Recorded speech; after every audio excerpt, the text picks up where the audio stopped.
Let's dive right into this explainer. Today, we're unpacking a massive, fascinating paradox that pretty much defines our modern lives.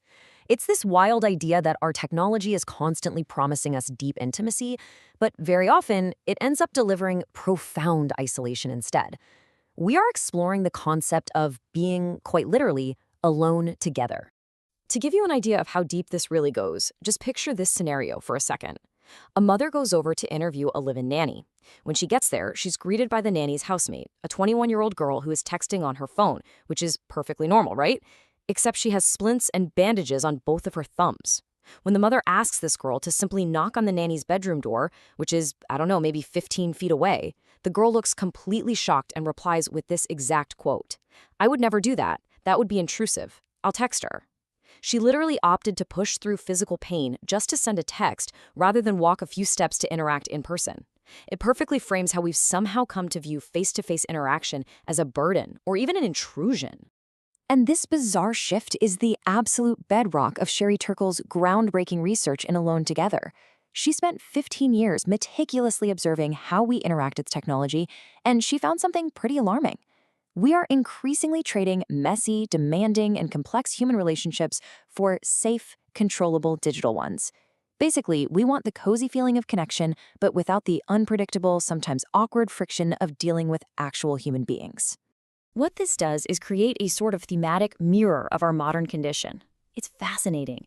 In solitude, when we're by ourselves, we eagerly turn to robots, artificial intelligence, and digital pets for companionship.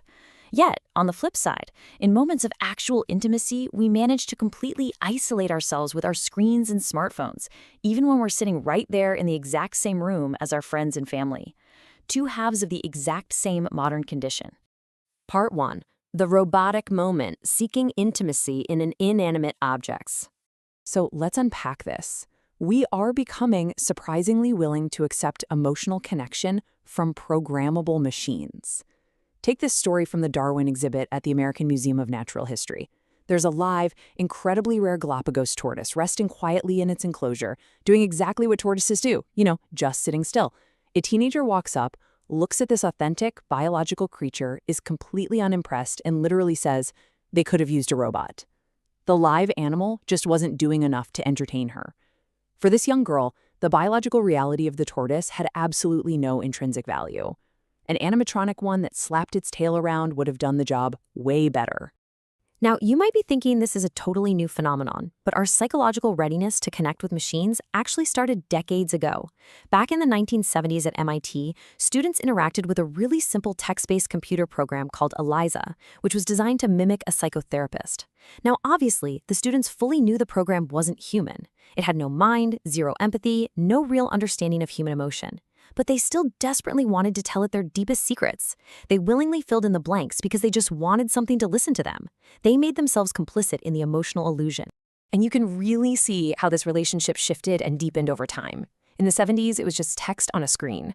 By the 80s, kids were playing with speak and spell games, starting to wonder if computers actually possessed cognitive intelligence.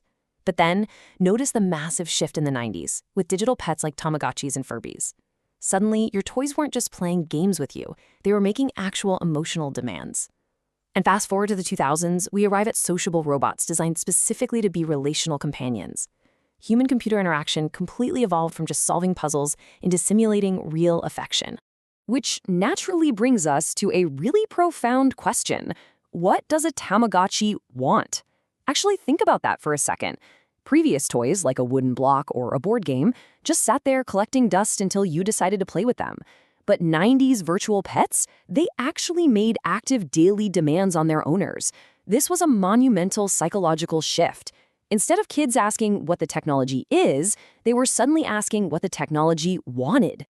I mean, a Tamagotchi needed to be fed, it needed to be cleaned, and it needed to be amused just to avoid the dreaded reset button. Because children had to put constant daily effort into keeping these digital pets, quote-unquote, alive, they formed incredibly genuine emotional attachments. Our natural human desire to nurture creates this incredibly powerful illusion of life. When a Tamagotchi died, kids didn't just casually hit reset and move on. No way. They legitimately mourned. Some even built online graveyards to write heartfelt poems for their deceased virtual pets. This creates a fascinating, totally new standard that we can call alive enough to care. We've completely reframed what aliveness means. It's no longer about breathing oxygen or having a beating heart. For an entire generation raised on demanding digital pets, an object is deemed alive enough if it can simply simulate mutual affection. Basically, if it acts like it needs your care and responds when you give it, your brain just goes ahead and registers it as a creature worth loving. To see the real-world impact of this, take the story of Miriam. She's a 72-year-old woman in a nursing home, and unfortunately her son had recently stopped visiting her. She was depressed, very lonely, and then she was introduced to Paro. Paro is a therapeutic robot shaped like a fluffy baby harp seal. It senses touch, it makes eye contact, and it responds with these gentle little purrs. Miriam found immense, quiet solace in comforting this robotic seal. And here's the powerful part. In attempting to comfort the robot, she actually ended up comforting herself. She experienced a deep emotional moment of intimacy with another, even though she was, in reality, entirely alone. So, looking ahead, we inevitably encounter concepts like the singularity.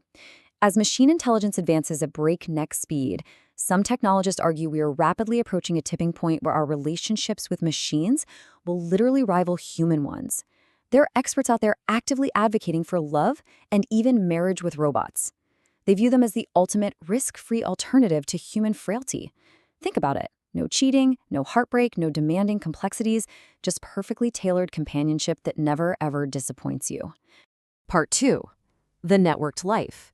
New solitudes and constant connection. Okay, so what happens when we take that exact same desire for friction-free connection and apply it to our actual human relationships? Consider Ellen. She's an ambitious young professional who uses Skype to call her grandmother. On the surface, it seems like a beautiful use of technology to bridge the physical distance. But during the video call, Ellen is surreptitiously answering work emails off-screen. Her grandmother sees her face and assumes she has her full, undivided attention. But Ellen's mind is entirely fractured. They are more technically connected than they ever have been in human history, yet simultaneously, each of them is completely isolated. They are together, but alone. This dynamic perfectly illustrates what Turkle calls the Goldilocks distance. It's a brilliant metaphor that explains why we so often choose texting over making a phone call or meeting up face-to-face. See, a phone call feels like it might demand way too much of our time and emotion. That's a little too close. But ignoring people entirely makes us feel lonely, and that's too far. We want them just right. Texting provides exactly that level of hyper-manageable, ultra-safe distance where we can totally control the pace of the relationship.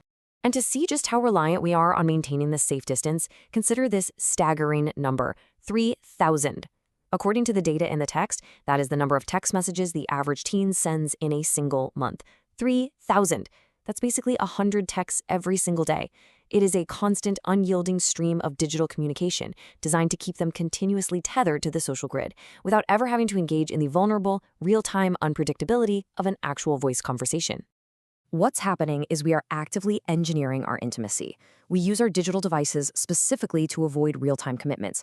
We meticulously edit out the complexity of our feelings before we hit send, just so we sound perfect. We communicate via quick abbreviations asking easy things like, "Where are you?" instead of the much deeper, riskier, "How are you?" We are quite literally dialing down human contact. Deep relationships are being turned into mere connections, efficient, controllable, and completely friction-free.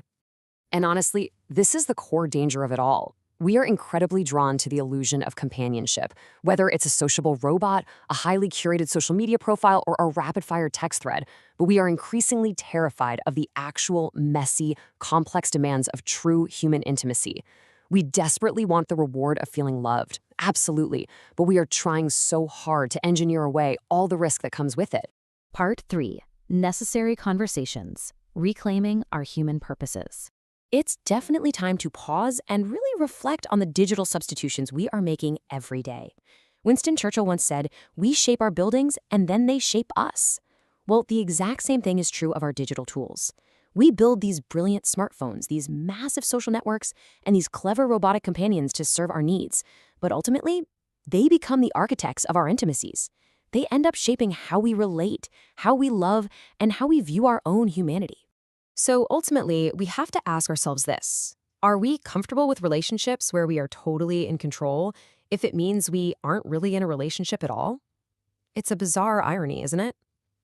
As you process all this, consider what you might be sacrificing for digital convenience. Are you settling for just alive enough? Thank you so much for joining me for this explainer, and I really hope this leaves you looking at your very next text message in a completely different light.